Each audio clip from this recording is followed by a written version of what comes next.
What is up, duelists? Back with round 3 of my replays of RBET Rulers. This round against GGBO 789. And so far going in 2-0, feeling great right now about it. Easy, right? Wanting to have more threats, you definitely allure there. You definitely keep the Sirocco for the better value play. I set 3 here. Dust Shoot, I want to get off early so that I know what he's playing. Bottomless, to be able to stop any initial play. Legacy as protection against a random MST or a random Heavy Storm. There's an argument to holding Trap Dust Shoot, right? Just leaving it set. I think here it's right to play it because I have the Legacy of Yada for that Heavy Storm random MST protection. So that I have another card that plays the role of that like set Trap Dust Shoot. And because I don't know what deck he's on. Both and makes it more valuable for me to play it now.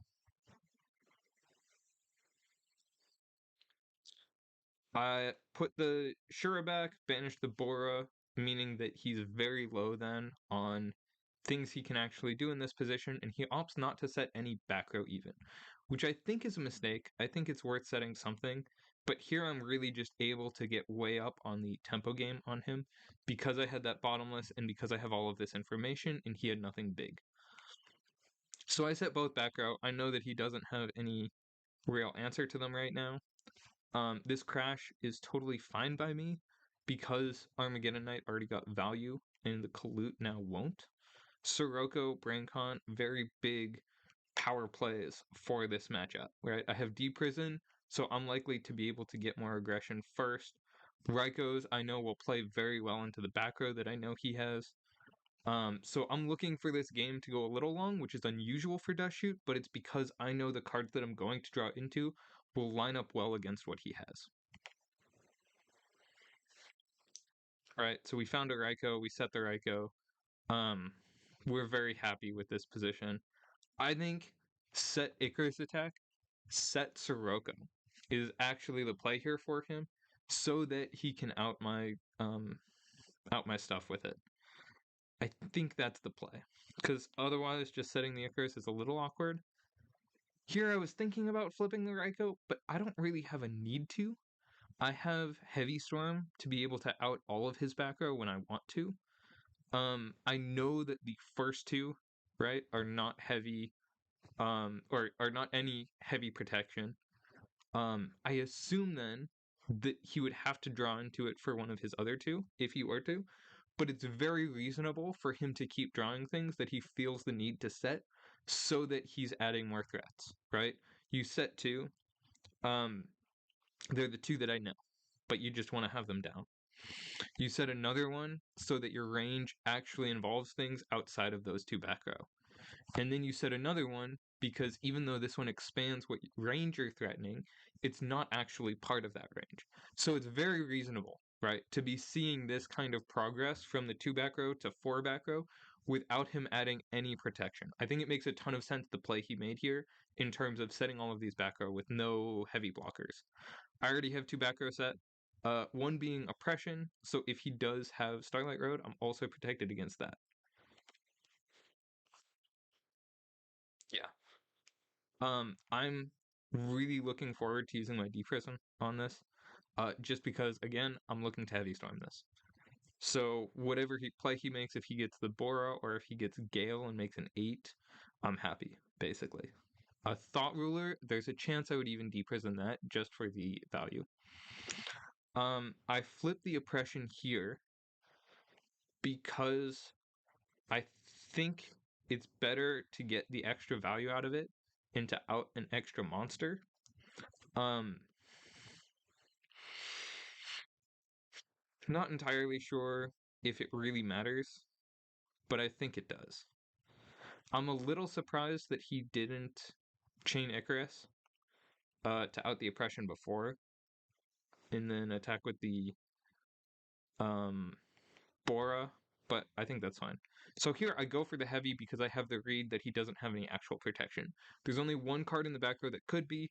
There's only 2 draws he could have had that could have had it, and if the first one was that, he would have said it immediately. So realistically, there's only one draw that it could have been, and there's a lot of reasons for him to have set something that was not protection there. Yeah, so here I let this go because I want to be able to Sirocco him.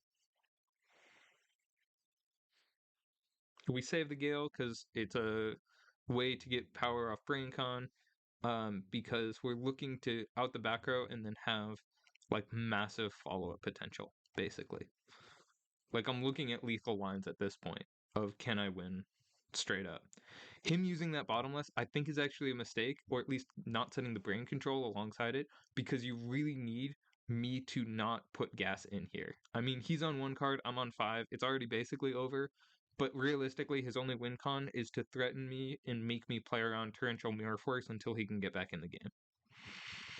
So he goes for this, but we have the D prison that just makes us completely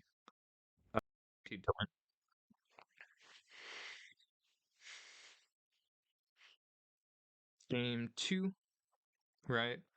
I have this heavy again. He sets 4. Realistically, right? I heavied onto 4 before and got away with it. It's very unlikely for the heavy to go through now, but I don't really have another option for outing his back row first. So I think it's worth doing the heavy because if it's solemn, I get the 4k life points instead of less life points after making a play. And if it's the Starlight Road, I have the Brain Con Sirocco now to be able to take it, do some damage, and then tribute it and not have to deal with it.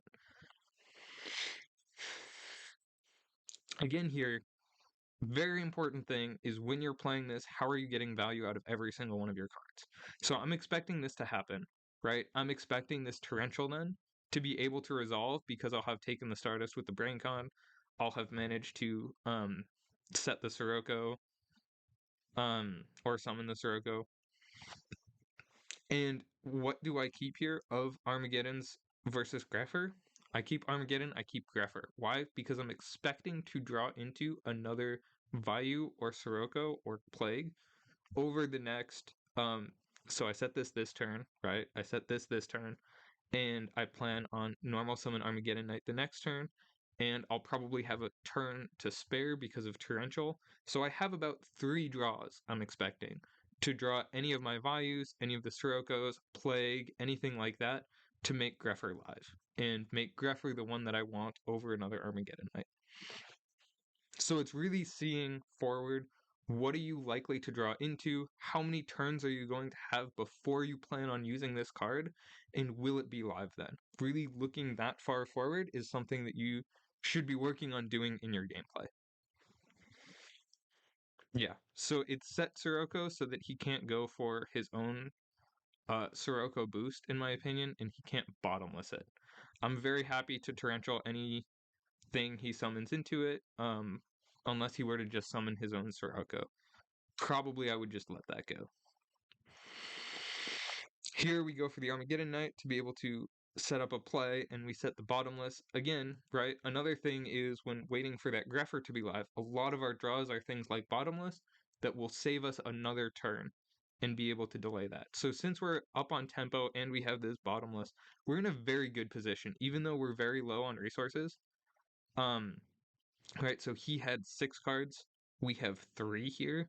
He's down half of his life points. We have a summon stop. We have an extra summon engrave. We have ways to threaten lethal, and that's very powerful. So we go for the armed wing, saving our normal summon, just to force out like a torrential or something if he has that. And again, we get another stop in hand, another D prison.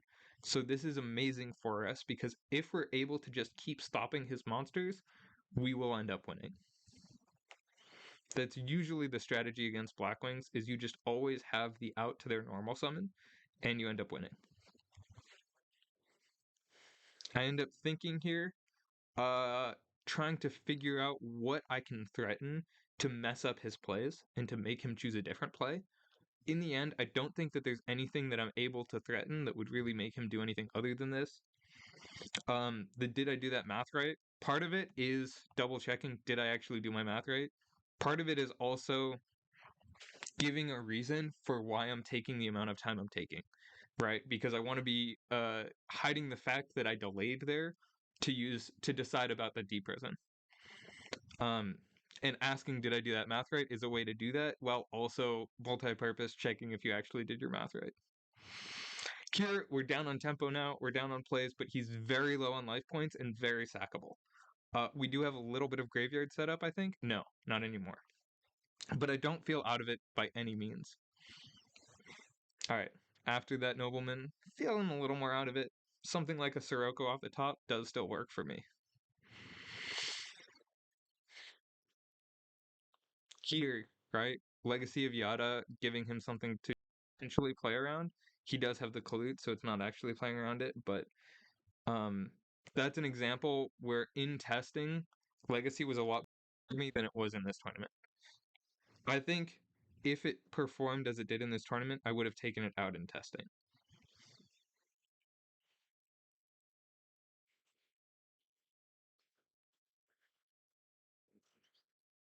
So we cited in Breaker as a way to out the potential like problem cards that we're seeing.